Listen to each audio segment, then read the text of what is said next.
ये blood relation का question है। इसको कैसे बनाया जाता है, आप ये देखिए कि P is brother in law of K। P जो है वो K का ब्रदर इन लॉ, K का ब्रदर इन लॉ मतलब K की पत्नी का भाई होगा P, ठीक है। K who is the father of R, K जो है वो R का फादर होगा। तो ऐसे जो मेल पर्सन को बनाने के लिए स्क्वायर बनाएंगे और फीमेल को जीरो, ऐसे O। R is the grand son of M, R जो है वो ग्रैंड सन है, ग्रैंड डॉटर नहीं, ग्रैंड सन है किसका, M का। M who is the husband of N, M जो है वो N का हस्बैंड है, N का, तो N फीमेल हो जाएगी। ये K है, ये R मत समझ लेना, ये K है, R मत समझ लेना, वो बस देख रही है, उसे प्यार मत समझ लेना। शायरी शायरी, ठीक है, पढ़ाई पे आते हैं।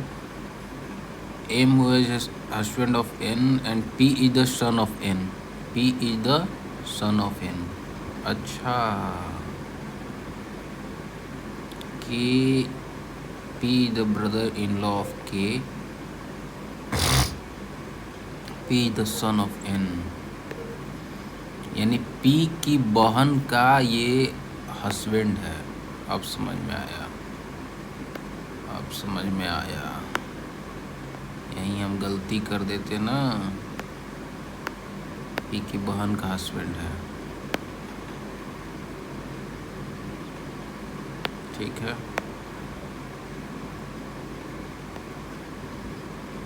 तो P की बहन यहाँ कोई आएगी। T has no sibling, Q is the sister in law of T, T has no sibling, Q is the sister in law of, 2 is the daughter in law of M, T is the daughter in law of M, T who is the daughter in law, तो P की पत्नी होगी T। T has no sibling, Q is the sister in law, तो ये Q हो जाएगी इसकी पत्नी, ठीक है। ऐसे ही हमारा बनेगा, ये हमारा बन चुका है ब्लड रिलेशन। तो ये बैंक में भी पूछा जाता है और SSC में भी पूछा जाता है।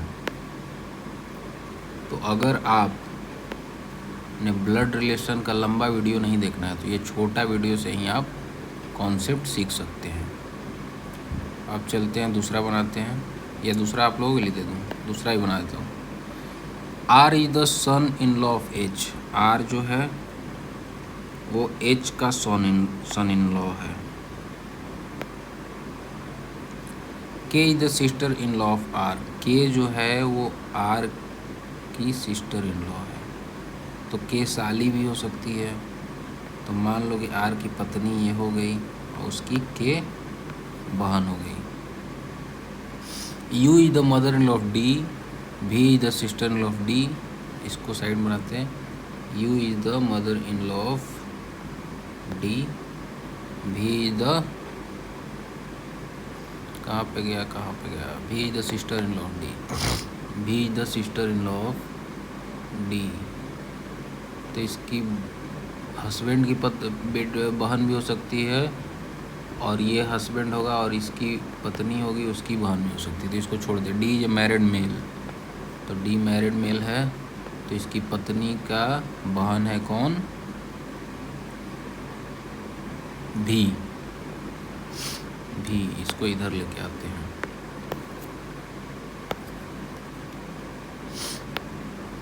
V, ठीक है।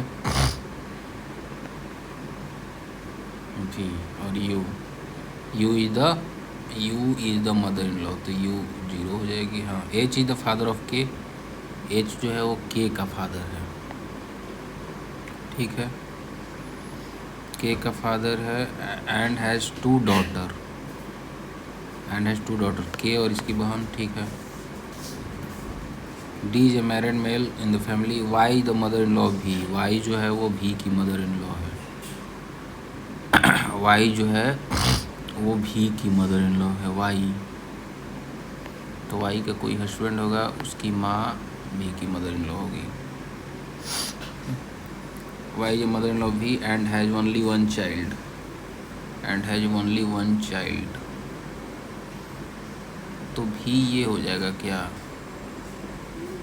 और y is a mother-in-law, तो y, R is the son-in-law of H, y is a mother-in-law of V,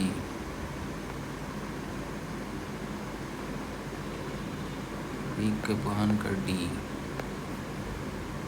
D का U इज द,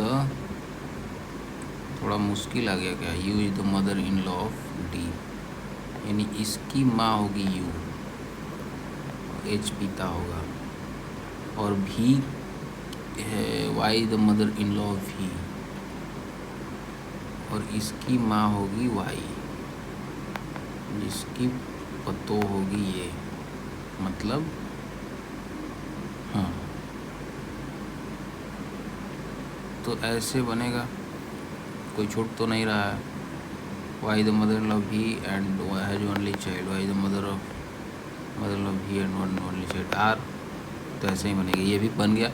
तो कुछ कुछ मुश्किल भी आते हैं कभी भी एग्ज़ाम में, अगर बैंक का एग्ज़ाम हो रहा है तो सारे क्वेश्चन दिए गए हैं, तो पहले आपको पहले आपको जो 1 नंबर वाला क्वेश्चन होता है उसको करना है, फिर पजल, फिर लास्ट में ब्लड रिलेशन का क्वेश्चन करना है, क्योंकि कभी कभी फंसा देता है, जैसे ये क्वेश्चन हमें फंसा दिया।